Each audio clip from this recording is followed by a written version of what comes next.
stars ou de nos blogs préférés tout le long du mois de février qui rendent hommage à nos légendes noires.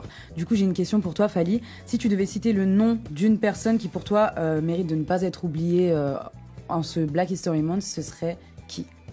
Une personne, peu importe, oui, américaine ou africain, noir. Noir. Je dirais Simon Kimbangu. Vous ne le connaissez pas, peut-être. Alors, le kimbanguisme, tu vas expliquer. C'est un prophète, je ne l'ai pas vu, mais bon.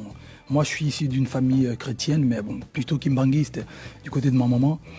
Et Simon Kimbangu, c'est l'un des prophètes, je pense que le premier prophète noir qui a ramené la parole du Christ au Congo à l'époque. Il a fait 30 ans de prison.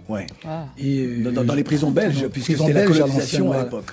Donc à l'époque, et les gens le retrouvaient, il était à l'intérieur incarcéré, mais deux fois, au tomber du soleil, on le retrouvait à l'extérieur.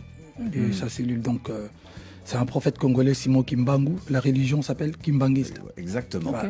C'est très intéressant parce que du coup c'est un échange. En fait. Mais j'ai pas fini. Alors, non, mais c'est très marrant parce que elle était censée, Salomé, donner un cours d'histoire. Et c'est là, c'est vous deux qui lui donnez. C'est Fally qui a donné le cours. C'est Fally qui a donné le cours.